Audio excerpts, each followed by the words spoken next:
안녕하십니까, 러셀입니다. 금일은 Vue.js 10번째 시간으로 컴포넌트에 대해서 알아보겠습니다.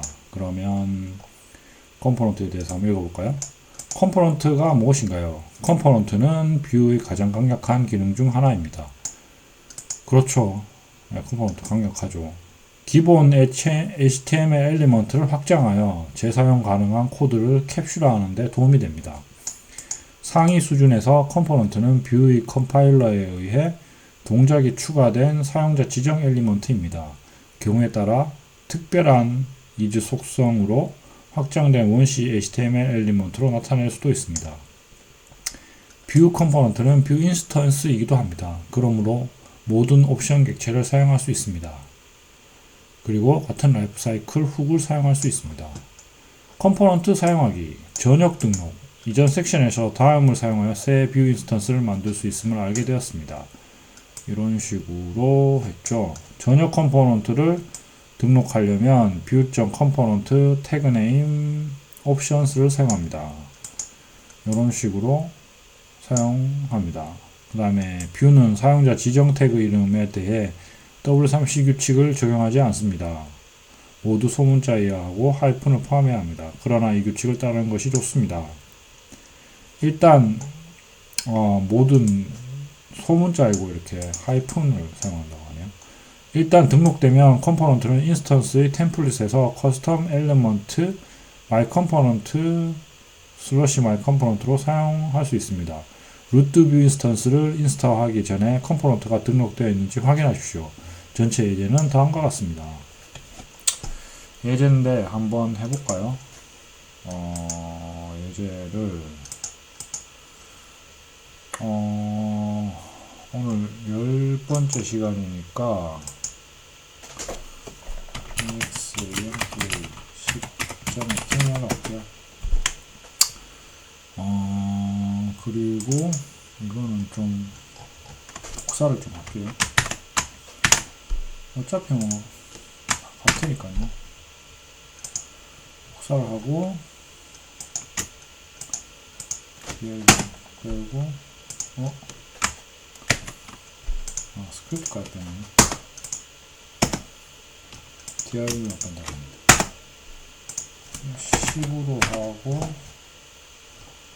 이름표 10으로 할게요. 이렇게 되고요.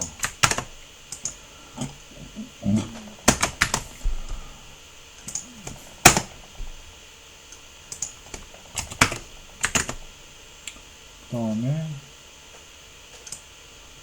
이렇게 되겠죠.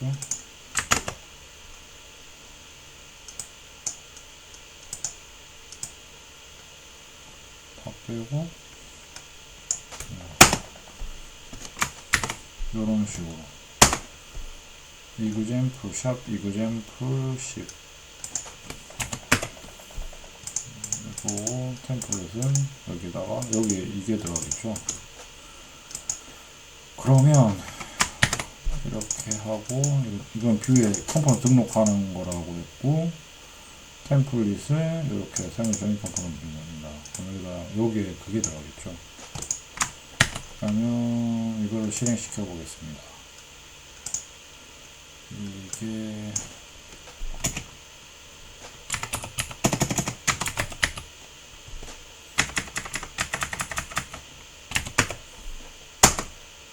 사용자적인 컴포넌트 나온 거 보이시죠?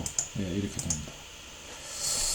그 다음에 지역 등록. 모든 컴포넌트를 전역으로 등록할 필요는 없습니다. 컴포넌트를 컴포넌트 인스턴스 옵션으로 등록함으로써 다른 인스턴스 컴포넌트의 범위에서만 사용할 수 있는 컴포넌트를 만들 수 있습니다. 이게 이제 차일드 해가지고 사용자적인 컴포넌트입니다. 이렇게 하고 컴포넌트가 my component child 이런 식으로 사용할 수 있다 이런 말이네요. 동일한 캡슐화는 디렉티브와 같은 다른 등록 가능한 뷰 기능에도 적용됩니다. DOM 템플릿 구문 분석 경고. DOM을 템플릿으로 사용할 때 뷰는 템플릿 콘텐츠만 가져올 수 있기 때문에 HTML이 작동하는 방식에 고유한 몇 가지 제한 사항이 적용됩니다. 이는 브라우저가 구문 분석과 정교화한 후에 작동합니다. 가장 중요한 것은 UL, OL 테이블과 셀렉트와 같은 일부 엘리먼트는 그 안에 어떤 엘리먼트가 나타날 수 있는지에 대한 제한을 가지고 있으며 옵션과 같이 특정 다른 엘리먼트 안에만 나타날 수 있습니다. 이러한 제한이 있는 엘리먼트가 있는 사용자 지정 컴포넌트를 사용하면 다음과 같은 문제가 발생할 수 있습니다. 이렇게 하면 사용자 지정 컴포넌트 myRow는 잘못된 컨텐츠가 되어 결과적으로 렌더링 시 에러를 발생시킵니다. 테이블 아래 이렇게 쓰면 안 된다고 하네요. 해결 방법은 is 특수 속성을 사용하는 것입니다. 테이블 tr is 뭐 이런 식으로 해야 되네요. 다음 소스 중 하나에 포함되면 문자를 템플릿을 사용하는 경우에는 이러한 제한 사항이 적용되지 않습니다. 스크립트 1호 안에 자바스크립트 인라인 템플릿 문자열 뷰 컴포넌트. 따라서 가능한 경우 항상 문자열 템플릿을 사용하는 것이 좋습니다. 데이터는 반드시 함수여야만 합니다. 뷰 생성자에 사용할 수 있는 대부분의 옵션은 컴포넌트에서 사용할 수 있습니다. 한 가지 특별한 경우가 있습니다. 데이터는 함수여야 합니다. 실제로 이를 사용하는 경우에 이렇게 사용을 하고 그런 다음 뷰는 중단하고 콘솔에서 경고를 합니다. 데이터는 컴포넌트 인스턴스의 함수여야 합니다. 규칙이 존재하는 이유를 이해하는 것이 좋습니다. 따라서 다음과 같이 사용하십시오. 데이터는 함수여야만 된다고 하네요. 이렇게 펑션 뭐 이런 식으로 심플 카운터는 데이터는 함수여야만 된다고 합니다. 이렇게 눌렀을 때 이거 한번 해볼까요?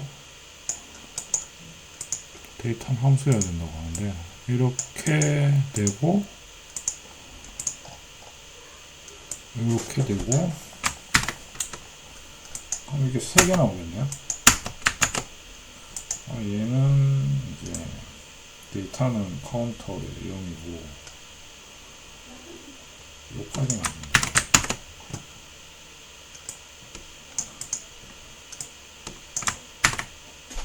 데이터 심플 이게 템플릿은 버튼이 들어가게 했네요. 3개가 들어가고 펑션은 리턴 데이터 카운터 플러스 1 이렇게 되겠네요. 실행시키면 이런 식으로 되겠죠. 누르면 카운터가 올라가는 거 보이시죠? 예, 이런 식으로 됐고요. 잠시만요. 이런 식으로 됐고, 제가 지금 HTML 강좌도 하나 올리고 있는데 올리다가 강좌를 하게 돼가지고 죄송합니다. 그 다음에 이제 이런 3개의 컴포넌트 인스턴스가 모두 같은 데이터 객체를 공유하므로 하나의 카운터가 증가시키면 모두 증가합니다. 대신 새로운 데이터 객체를 반환하는 이 문제를 해결합시다. 이거를 이렇게 되니까 이렇게 하면 안 되니까 다 같은 걸로 되니까 이거를 하려면 리턴 해가지고 이렇게 해줘야 된다고 하네요. 리턴 해가지고 데이터는 0 이런 식으로 카운터 0 데이터가 아니고 카운터네요.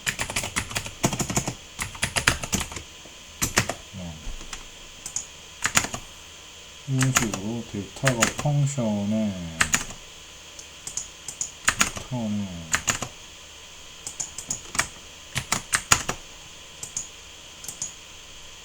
안 나오네. 뭐죠?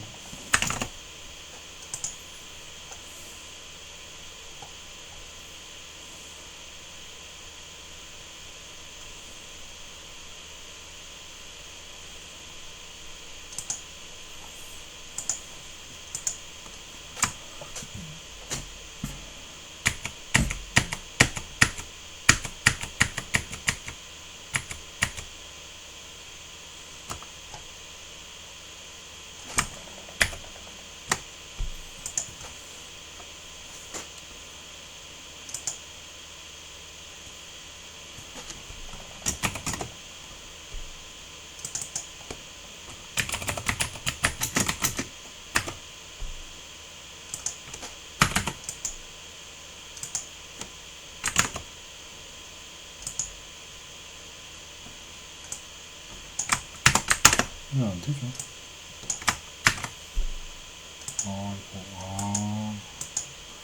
그거 하나 빠졌네요. 이거는,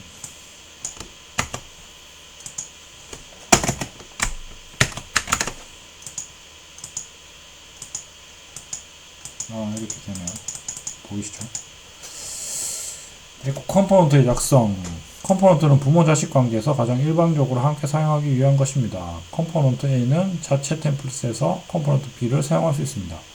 그들은 필연적으로 서로 의사소통이 필요합니다. 부모는 자식에게 데이터를 전달할 수 있으며 자식은 자신에게 일어난 일을 부모에게 알릴 필요가 있습니다. 그러나 부모와 자식이 명확하게 정의된 인터페이스를 통해 가능한 한 분리된 상태로 유지하는 것도 매우 중요합니다. 이렇게 하면 각 컴포넌트의 코드를 상대적으로 격려할 수 있도록 작성하고 추론할 수 있으므로 유지관리가 쉽고 잠재적으로 쉽게 재사용할 수 있습니다. Vue.js에서 부모-자식 컴포넌트 관계는 프롭은 아래로, 프롭은 그러니까 부모에서 자식으로 가는 거고요. 이벤트는 위로 라고 요약할 수 있습니다. 그러니까 emit 이벤트는 자식에서 부모로, 부모는 프롭스를 통해 자식에게 데이터를 전달하고 자식은 이벤트를 통해 부모에게 메시지를 보냅니다. 어떻게 작동하는지 보겠습니다. 이게 이제 그거고요. 그림이고요. 이 그림을 잘 이해하시면 되고, 그 다음에 props, 부모에서 자식으로 데이터 전달하는 거는 props로 데이터 전달하기. 모든 컴포넌트 인스턴스에는 자체 격리된 범위가 있습니다.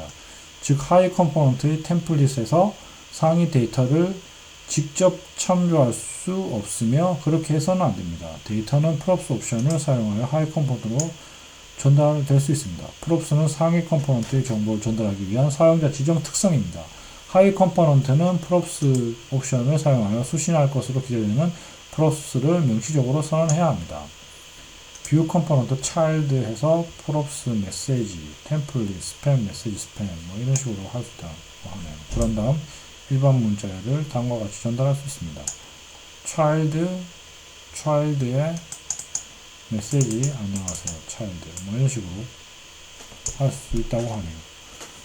그 다음에 카멜 케이스 vs 케밥 케이스. HTML 속성은 대소문자를 구분하지 않으므로 문자 아이디 아닌 템플릿을 사용할 때 카멜 케이스 프롭 이름에 해당되는 케밥 케이스를 사용해야 합니다. 이런 식으로 마이 다시 메시지 이런 식으로 사용해야 된다는 겁니다. 그 다음에 동적 플롭스. 주어기 속성을 표현식에 바인딩하는 것과 비슷하게 vbind를 사용하여 부모의 데이터에 프롭스를 동적으로 바인딩할 수 있습니다. 데이터가 상위에서 업데이트될 때마다 하위 데이터로도 전달됩니다. 이렇게 하면 이렇게 된다고 하네요. 개체의 모든 속성을 프롭스로 전달하려면 인자 없이 vbind를 쓸 수 있습니다. vbind from name 대신 vbind. 예를 들어 to do 객체가 있으면 이렇게 있으면 그런 다음 bind를 이렇게 하고 이거는 이제 이런 식으로 동작을 한다고 합니다.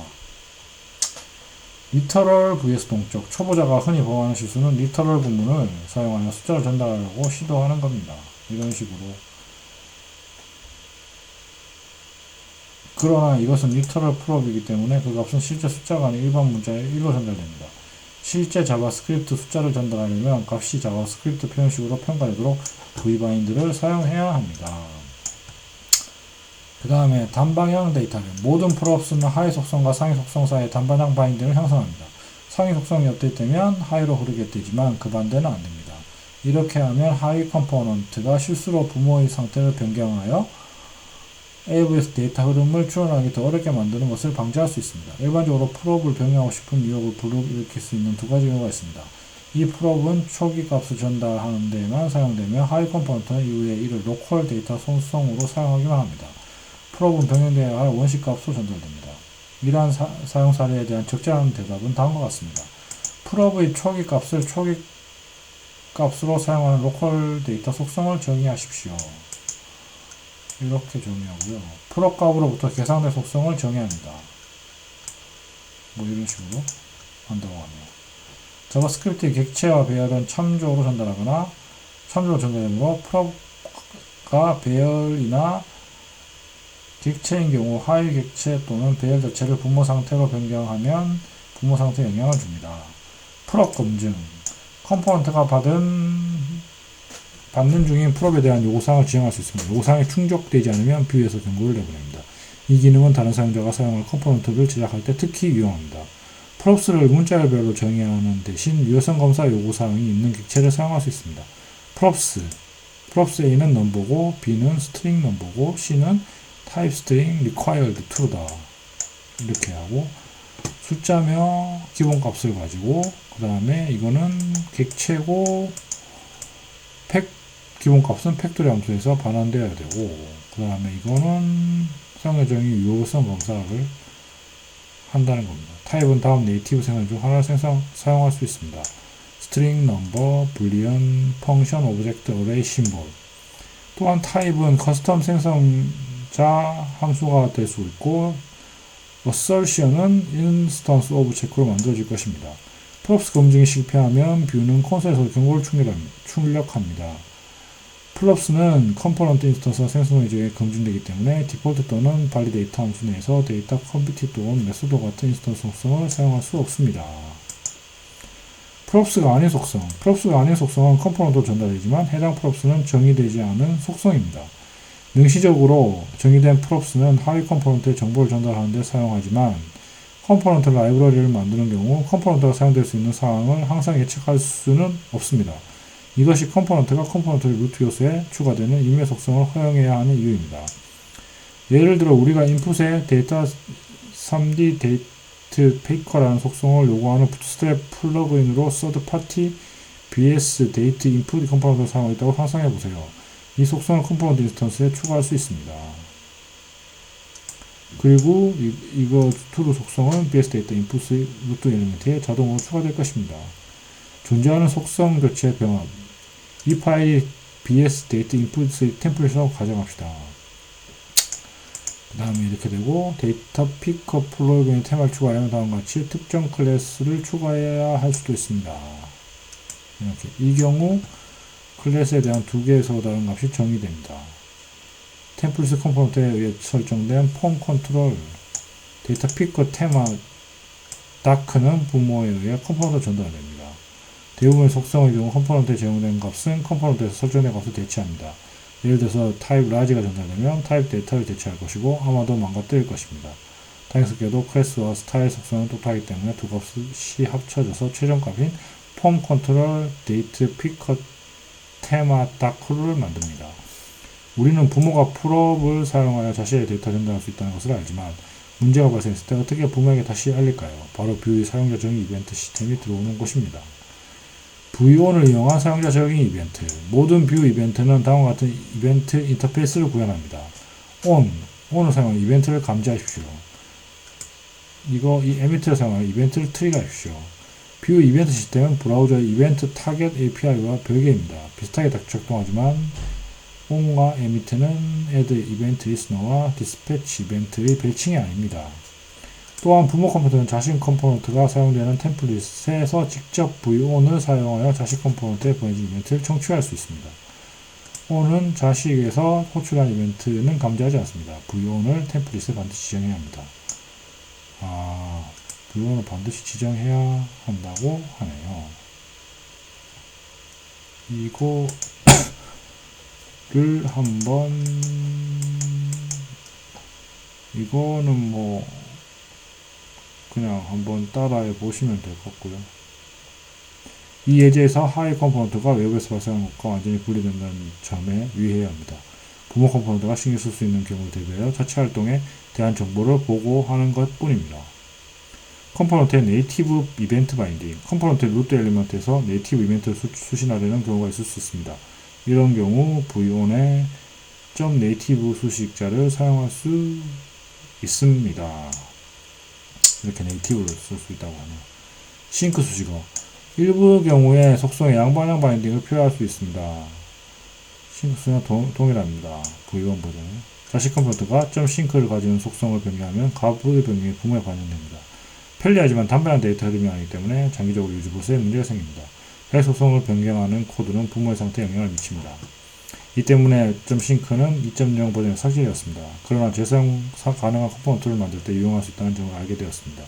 부모 상태에 영향을 미치는 코드를 더욱 일관적이고 명백하게 만들어야 합니다. 2.3 버전에서는 속성을 위한 .싱크 수식어를 다시 만들었습니다. 자동으로 V1으로 확정되는 신텍스 슈가입니다. 따라서 아래 코드는 아래와 같습니다. 하이 컴포넌트가 풀을 갱신하려면 속성을 변경하는 대신 명시적으로 이벤트를 보내야 합니다. 이런 식으로 에밋으로 이렇게 보내야 됩니다.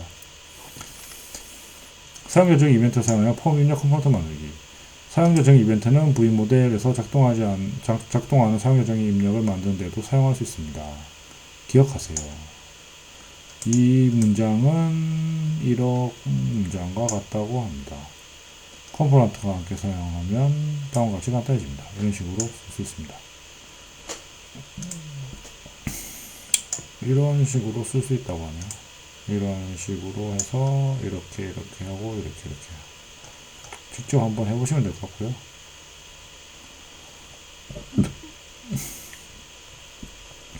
컴포넌트 V모델 사용자 정의. 기본적으로 컴포넌트 V모델은 밸류를 보조 변수로 사용하고 인풋을 이벤트로 사용하지만 체크박스와 라디오 버튼과 같은 일부 입력 타입은 다른 목적으로 밸류 속성을 사용할 수 있습니다. 모델 옵션을 사용하면 다음의 경우에 충돌을 피할 수 있습니다. 이런 식으로 사용을 합니다. 이렇게 그리고 my 체크박스 해가지고 이런 식으로 해서 이렇게 사용할 수 있고요. 그 다음에 이렇게 이제 간단하게 이렇게 사용할 수 있죠. 체크를 뭐 이렇게 할 수 있습니다. 비부모 자식 간 통제. 때로는 두 컴포넌트가 서로 통신할 필요가 있지만 서로 부모 자식이 아닐 수도 있습니다. 간단한 시나리오에서는 비어있는 뷰 인스턴스를 중앙 이벤트 보스로 사용할 수 있습니다. 이렇게 컴포넌트 B 이렇게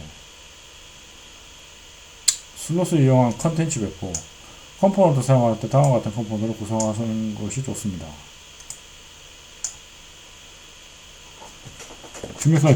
주목해야 할 두 가지 사항이 있습니다. 앱 컴포넌트는 어떤 컨텐츠를 받을지 모릅니다. 그것은 앱이 사용하는 컴포넌트에 결정이 됩니다. 앱 컴포넌트는 자체 템플릿이 있을 가능성이 큽니다.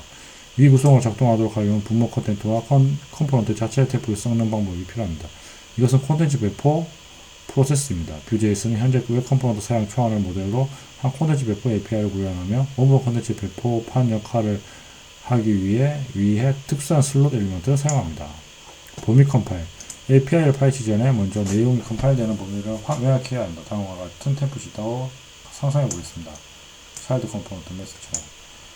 메시지가 부모 데이터 또는 자식 데이터 중 어디에 반영되어야 할까요? 대답은 부모입니다. 컴포넌트 범위에 대한 간단한 법칙은 다음과 같습니다. 상위 템플릿의 모든 내용은 상위 범위로 컴파일됩니다. 하위 템플릿 모든 내용은 하위 범위에서 컴파일됩니다. 일반적인 실수는 부모 템플릿의 하위 속성 메소드에 디렉티브를 바인딩하려고 하는 것입니다. some child property가 자식 컴포넌트 속성이라고 가정하면 위의 예전 작동하지 않을 것입니다. 상위 템플릿은 하위 컴포넌트의 상태를 인식하지 못합니다. 컴포넌트 루트 노드에서 하위 범위 디렉티브를 바인딩해야 하는 경우 하위 컴포넌트의 자체 템플릿에서 하위 범위 디렉티브를 바인딩해야 합니다. 이런 식으로 해야 되고, 단일 슬롯. 하위 컴포넌트 템플릿에 최소한 하나의 슬롯 콘텐츠가 포함되어 있지 않으면 부모 콘텐츠가 삭제됩니다. 속성이 없는 슬롯이 하나뿐인 경우 전체 내용 조각이 DOM의 해당 위치에 삽입되어 슬롯 자체를 대체합니다. 원래 슬롯 태그 안에 있는 내용은 대체 콘텐츠로 간주됩니다. 대체 콘텐츠는 하위 범위에서 컴파일되며 호스팅 엘리멘트가 비어있고 삽입할 콘텐츠가 없는 경우에만 표시됩니다. 다음 템플릿으로 my component라는 컴포넌트가 있다고 가정하십시오. 이렇게. 그리고 그 컴포넌트를 사용하는 부모는 이런 식으로 되고, 그러면 아래처럼 렌더링 된다고 하네요. 그 다음에 이름을 가진 슬롯 엘리먼트는 특별한 속성인 네임을 가지고 있습니다. 이 속성은 어떻게 내용을 배포하는지를 더 커스터마이징 하는데 사용할 수 있습니다. 이름이 다른 슬롯이 여러 개 있을 수 있습니다. 이름을 가진 슬롯은 내용 조각에 해당 슬롯 속성이 있는 모든 엘리먼트와 일치합니다. 명명되지 않은 슬롯이 하나 있을 수 있습니다. 기본 슬롯은 일치하지 않은 컨텐츠의 포괄적인 컨텐츠 역할을 합니다. 기본 슬롯이 없으면 일치하지 않는 콘텐츠가 삭제됩니다. 예를 들어 다음과 같은 템플릿을 가진 app 레이아웃 컴포넌트가 있다고 가정해 보십시오. app 레이아웃 부모 마크업은 이렇게 되고요. 아래와 같이 렌더링 됩니다. 라고 하네요. 범위를 가지는 슬롯 범위가 지정된 슬롯은 이미 렌더링된 엘리먼트 대신 재사용 가능한 템플릿으로 작동하는 특별한 유형의 슬롯입니다. 플러블 컴포넌트에게 전달하는 것처럼 하위 컴포넌트에게 단순히 데이터를 슬롯에 전달하면 됩니다. 부모에서 특별한 속성 슬롯 스코프를 가진 템플릿 엘리멘트가 있어야 합니다. 이것은 범위를 가지는 슬롯을 위한 템플릿임을 나타냅니다. 슬롯 스코프의 값은 자식으로부터 전달된 플럽스 객체를 담고 있는 임시 변수의 이름입니다. 슬롯 스코프 이게 이제 이런 식으로 렌더링 된다고 하네요. 그리고 범위가 지정된 슬롯의 보다 일반적인 사용사에는 컴포넌트 사용자가 리스트의 각 항목을 렌더링하는 방법을 사용자 정의할 수 있는 리스트 컴포넌트입니다. 리스트 컴포넌트 이런 식으로 사용할 수 있고, 그 다음에 디스트럭처링 슬롯 스코프 값은 실제로 함수 설명 인수 위치에 나타날 수 있는 유효한 자바스크립트 표현식입니다. 이는 지원되는 환경에서 ES202로 디스트럭처를 사용할 수 있다는 것을 의미합니다.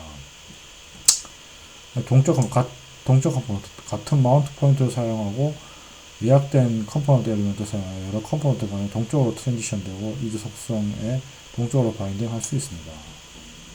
이렇게 할 수 있다고 하고요. 이즈 속성으로 이렇게 할 수 있다고 하고요. 원하면 컴포넌트에 직접 바인딩 될 수도 있다고 하네요.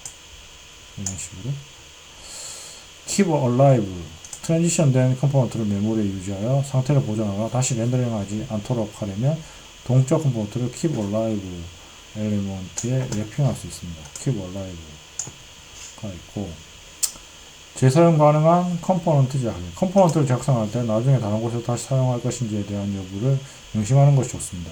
일회용 컴포넌트가 단단히 결합되어도 상관없지만 재사용 가능한 컴포넌트는 깨끗한 공용 인터페이스를 정의해야 하며 사용된 컨텍스트에 대한 가정을 하지 않아야 합니다. 뷰 컴포넌트의 API는 프롭, 이벤트 및 슬롯의 세 부분 아닙니다. 프롭스는 외부 환경이 데이터를 컴포넌트로 전달하도록 허용합니다. 이벤트를 통해 컴포넌트가 외부 환경에서 사이드 이펙트를 발생할 수 있도록 합니다.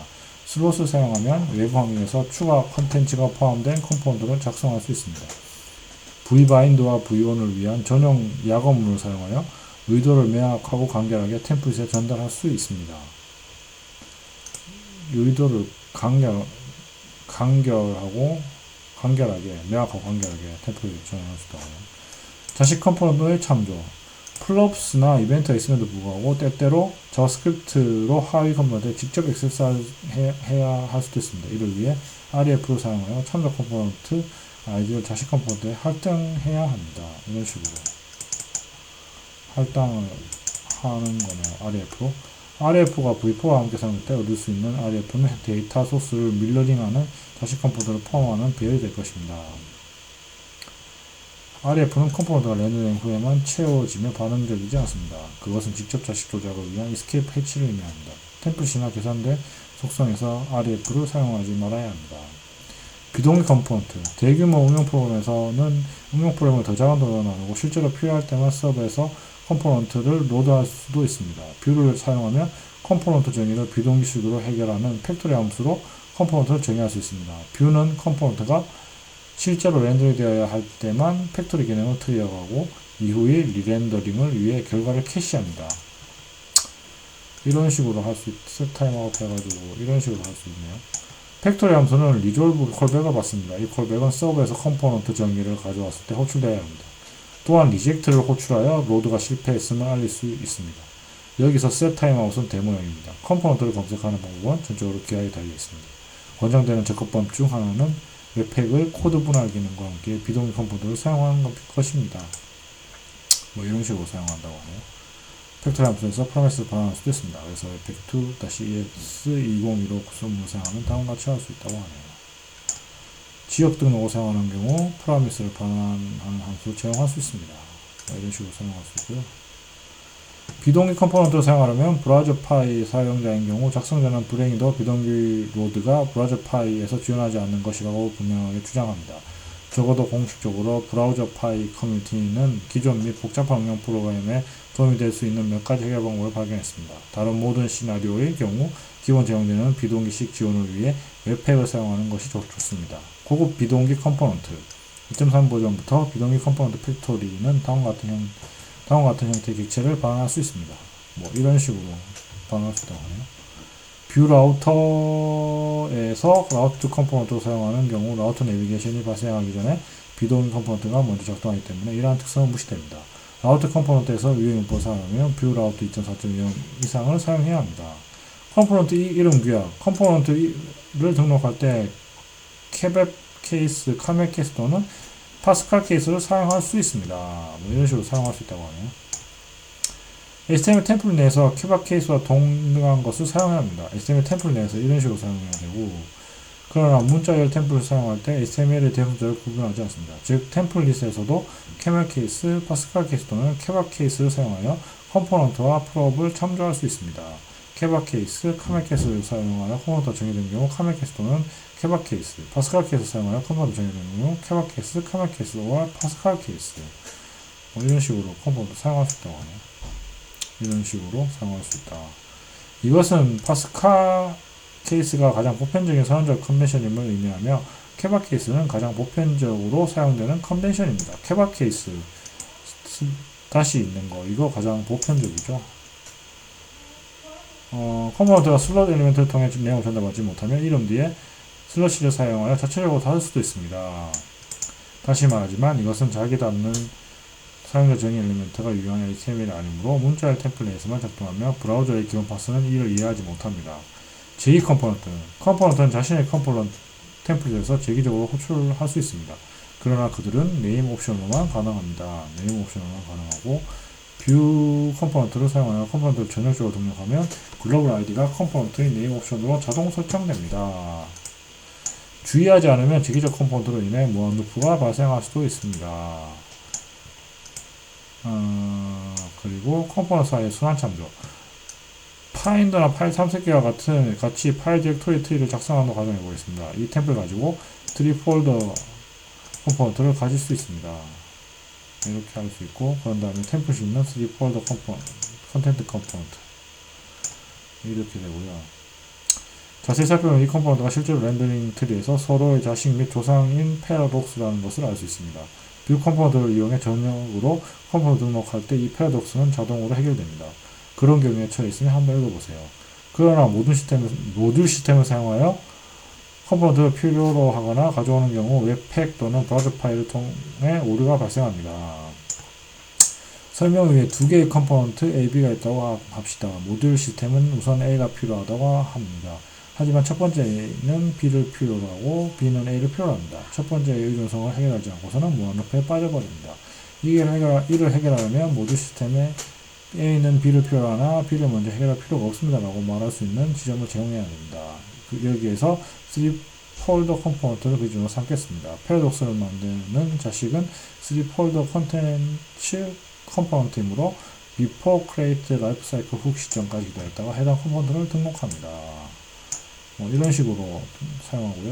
또 다른 방법으로 컴포넌트를 지역 등록하는 경우에 웹팩의 비동기 임포트를 이용할 수 있습니다. 이런 식으로 할 수 있다고 하네요. 인라인 템플릿, 하이 컴포넌트에 인라인 템플릿이라는 특수한 속성이 존재할 때 컴포넌트는 그 내용을 분산된 내용으로 취급하지 않고 템플릿으로 사용합니다. 따라서 보다 유용한 템플릿을 작성이 가능합니다. 뭐 이런 식으로 인라인 템플릿 사용할 수 있다고 하고요. 그러나 인라인 템플릿은 템플릿의 범위를 추론하기가 더 어렵게 만듭니다. 가장 좋은 방법은 템플릿 옵션을 사용하거나 .view 파일의 템플릿 엘리멘트를 사용하여 컴포넌트 내부의 템플릿을 정의하는 것입니다. X 템플릿을 정의하는 또 다른 방법은 텍스트 X 템플릿 유형의 스크립트 엘리먼트 내부의 id로 템플릿을 참조하는 것입니다. 이렇게 사용할 수 있다고 하네요. 이 기능은 큰 템플릿이나 매우 작은 응용 프로그램의 데모에는 유용할 수 있지만 템플릿을 나머지 컴포넌트 정의와 분리하기 때문에 피해야 합니다. V1를 이용한 비용이 적게 드는 정적 컴포넌트 일반 HTML 엘리먼트를 렌더링하는 것은 뷰에서 매우 빠르지만 가끔 정적 콘텐츠가 많이 포함된 컴포넌트가 있을 수 있습니다. 이런 경우 V1 디렉티브를 루트 엘리먼트에 추가함으로써 캐시가 한 번만 실행되도록 할 수 있습니다. 이런 식으로 V1로 사용할 수 있다고 하네요. 그 다음에 오늘은 여기까지 해보고요. 다음 시간에는 컴포넌트 등록에 대해서 알아보도록 하겠습니다. 이번 시간에 참 좀 지루한 면도 없지 않았는데요. 지금까지 강좌를 들으시느라 고생 많으셨습니다. 다음 시간에 뵙겠습니다.